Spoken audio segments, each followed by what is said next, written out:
Hello y'all, welcome back to another video, and today's video I'm going to be continuing the work history series again by talking about my experience working at Hardee's. There's another version of this place called Carl Jr.'s. You may have this location near you instead of Hardee's. Before we get into this topic, please make sure to give this video a like, subscribe and click the bell for daily post notifications, share this video to anybody that's ever worked at a Hardee's or Carl's Jr.'s, and let's play Worst Job Ever. Ever since I blew the $700 I had saved up from my last job, I was broke for about 6 months. It was a pretty shitty 6 months considering that I've been kicked out several times. I've been arrested, gotten beaten up several times, and essentially lost almost everything I had. Around the time my mom cut off all of my hair to earn another month of service on my phone in June 2019, I figured this would be a good chance to look for a job. I don't know how it works for anywhere else, but around here you need a telephone number for a company to reach you and schedule an interview. I was applying for a while until I got a call from Hardee's asking me for an interview the same day my phone bill was due. That gave me the chills, man. Had they called me for an interview a day after, and I could have spent another 4 months being broke and not having a chance to do anything about it. I went to orientation the next day, and literally they had me sit on a computer the entire time. One of the workers had a dab cart charging by me, so whenever he wasn't around me, I'd take fat rips out of it. It was pretty interesting. But sure enough, after the 2.5 hours of orientation that I got paid for, I would continue work, or at least after I got locked up. If you watched the Arrested on 3 Charges video, you would know that some crazy shit happened between me and my parents, which almost completely jeopardized my chance of keeping a job for longer than a few days. Basically, I got arrested like 5 days after I got hired. My mom wanted me to keep the job because she wanted me to pay her for the damages I've caused at the time, which I still haven't paid for as of today. I'm not paying for those damages anytime soon. She told my manager that I was in the hospital for food poisoning when she knew I would end up missing a shift. Now, I'm just going to point out that working at Hardee's was fucking terrible. Like, out of all of my jobs, this was my least favorite. It was decently nice for the first month of working there because everything was taken easy for me. I was just getting into everything. I was working morning shifts, meaning I could still hang out with friends and such after work. And the satisfaction of having a job that paid more than $10 an hour was great. But fuck, man, the stress that came with working there after a while was just becoming too much. For one, they had me doing 40-hour weeks only 2 days after I got released from the juvenile detention center. I mean, I needed the money, but working a lot is pretty hectic. 2, the workplace consisted of people that either had no idea what they were doing and needed assistance so much, or people that were bossy, stuck up, or just so caught up in drama. I'll just be chilling at work trying to mind my own business and pass time being quiet, and my coworkers are just non-stop talking shit about other people.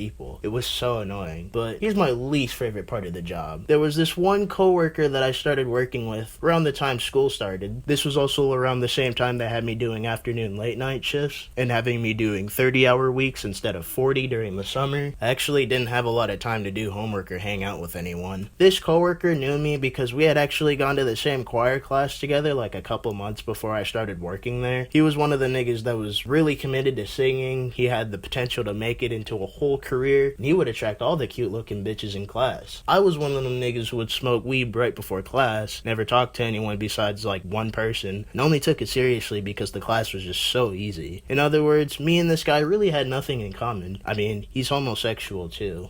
But he was also the type to take his job really fucking seriously. Most nights when we were getting our asses kicked by the excessive amount of people trying to order food there, he'll just start yelling at you to do the same thing over and over again as if he's the manager. He was just a crew member, just like I was. The only catch was that him and the actual manager were tight. So one night I was working. I was really tired because I left the house to go to school around 7 in the morning. It was about 9:30 at night, and I haven't gotten home since I left for school. I swept and mopped the floor, and after I was getting ready to finish for the night, that coworker I was talking about started looking over what I did, and then told me to start all over. He got mad about how I was doing my work, but I didn't think it was a big deal because it still looked pretty clean to me. But he wanted me to make sure every spot was done. This was like the 3rd time this dude made me stay over a half hour later than I was supposed to clock off, and every time that would happen, it would shorten my time for getting schoolwork done and getting sleep for the next day. One day, I was working and I felt generous because some dude came in with a crying baby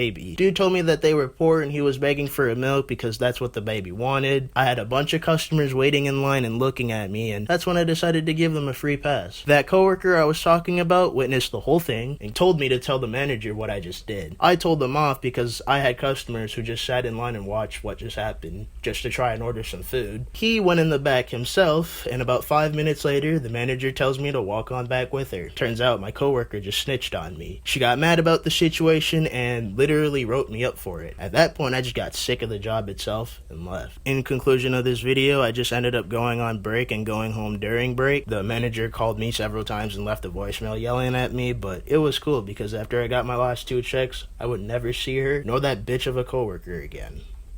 The end. The moral of this video is don't fuck over your coworkers by leaving like that, and choose carefully what job you would enjoy working at, no matter how much they pay, because things like this will happen to you. Once again, don't blow your money on stupid shit, don't do drugs, stay in school, get them good grades, stay inside your house for the coronavirus pandemic, despite how stupid it is, and keep watching my YouTube videos. This was going to be the second to last video of this work history series, but I've decided otherwise. I want this video to be the last one because not only do I find this said series a bit corny, but there's a good amount of stuff regarding my last job that I don't feel comfortable talking about. Maybe I'll make a video about it in another form in the future, but as of now, fuck that. That's going to end today's video. Thank y'all for watching. I really appreciate it. If y'all like this video, please give it a like, subscribe, and don't forget to click on the bell for daily post notifications. Follow me on all of my social media accounts. The links will be in the description below. Share this video to anybody that's ever worked at Hardee's, and I'll see y'all in the next video.